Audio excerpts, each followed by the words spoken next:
senhor foi o primeiro atleta, ou ex-atleta no caso, a se assumir gay e é o primeiro presidente de clube de futebol assumidamente gay do Brasil.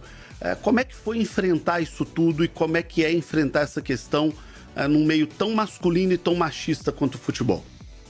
Não foi fácil, né? Porque a gente, criança, e é o sonho acho que da maioria dos garotos, é se tornar um jogador profissional, né? A gente tem os nossos ídolos. E meu sonho de criança sempre foi ser um goleiro profissional, né? E eu entrei muito cedo no futebol com 8 anos. Eu não tinha nem ideia ainda sobre a minha sexualidade, ainda numa época que não tinha internet, não tinha redes sociais, não tinha informação, né? Então todo esse processo interno também meu de entendimento também demorou muito, né?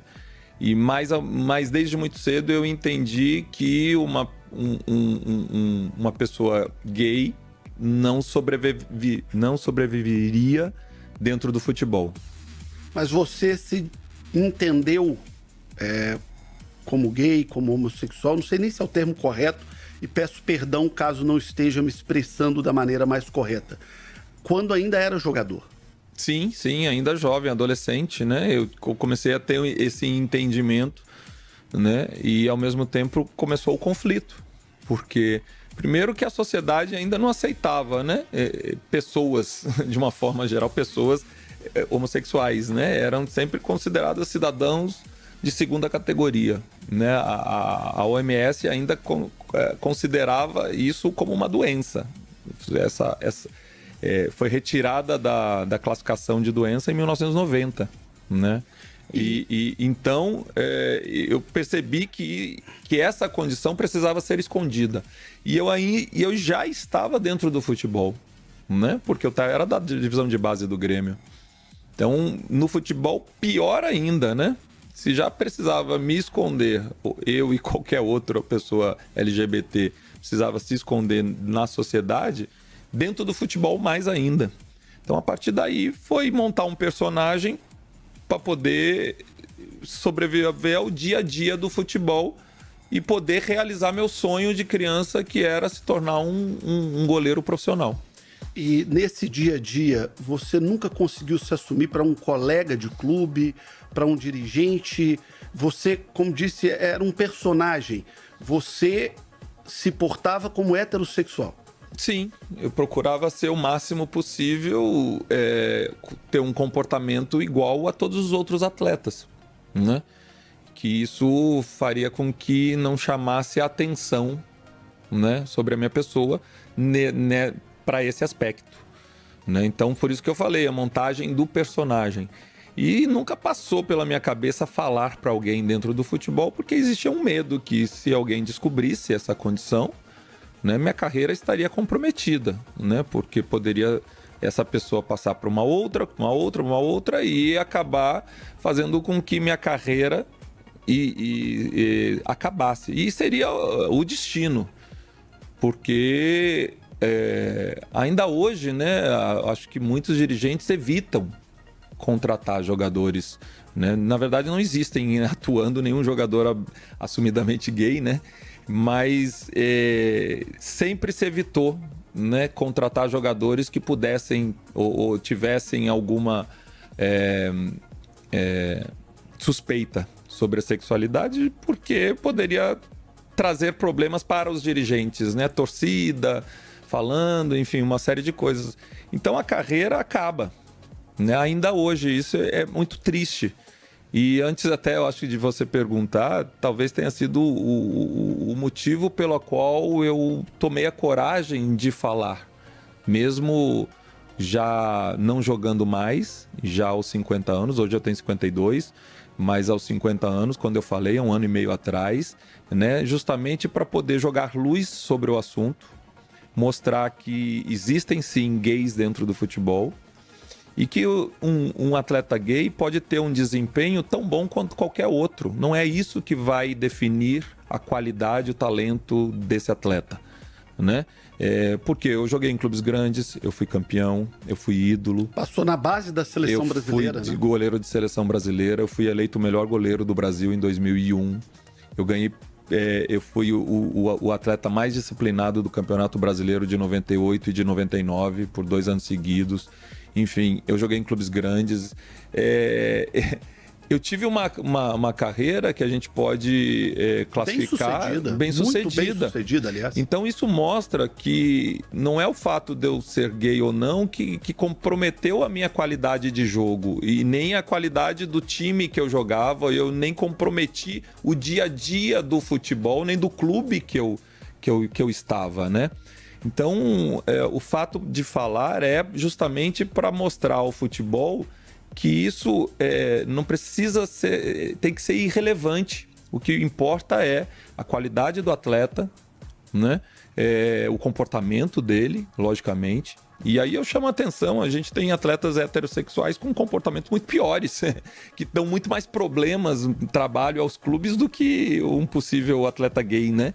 Então não é a sexualidade que vai determinar isso, né? O senhor acredita que hoje há muitos gays no futebol que não têm coragem de se assumir por ainda ter, mesmo 20 anos depois, o mesmo medo que você tinha?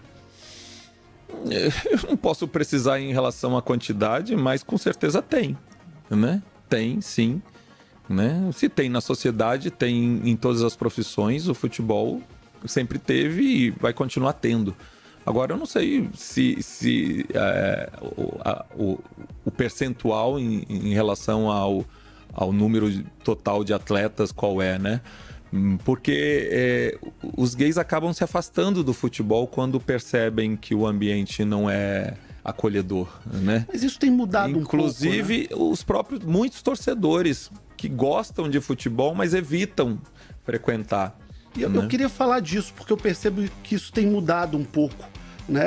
Os clubes têm abraçado um pouco mais a comunidade LGBT. O Vasco fez uma camisa de homenagem, clubes têm jogado com marcas na camisa, estampado processos de respeito e de inclusão. E o Bahia sempre foi um pioneiro nisso. Curiosamente, hoje tem um presidente gay que milita pela causa e foi um clube que sempre foi muito vanguardista nisso. Queria que você falasse um pouco de como foi a sua disputa para a presidência do Bahia, porque quando você era atleta, você não era assumido, mas quando você disputou, sim. Como é que foi a disputa e se você sofreu algum tipo de preconceito, de enfrentamento por isso? Não, vamos lá. Eu acho que a sociedade está mudando. Eu acho que apesar da resistência de muita gente, né? Mas eu acho que uma boa parte da sociedade já respeita as diferenças.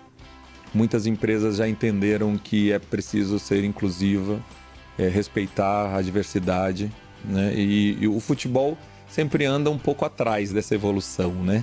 Mas alguns clubes acordaram para isso e o Bahia, como você falou, é um pioneiro, né?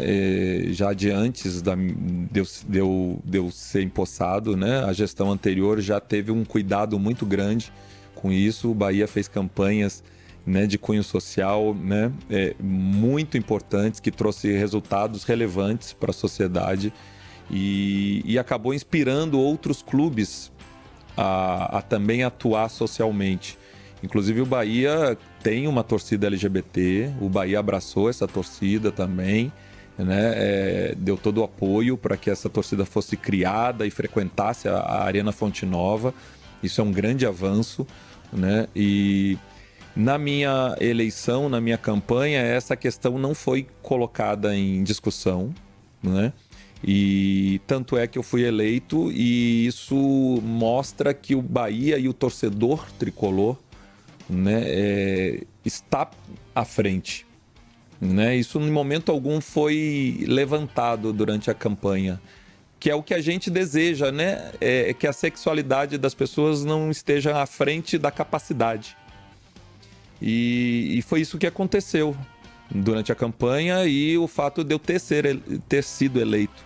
Eu acho que o torcedor tricolor pensou muito mais na capacidade do Emerson de gerir, né, do que propriamente de outras coisas que poderiam impactar, né? Então eu sou inclusive muito grato, né, a isso, e eu acho que o Bahia com a minha eleição também dá mais um passo, né, mostrando à sociedade que a gente precisa respeitar as diferenças, né? Então o Bahia está de parabéns, a torcida do Bahia está de parabéns por entender isso, por acolher, né? E o Bahia acaba sendo um pioneiro e uma referência no futebol brasileiro, e isso já está ultrapassando as fronteiras nacionais, né? O Bahia já está sendo falado na imprensa internacional como um clube que é diferente, né, dessa bolha machista que é o futebol, né?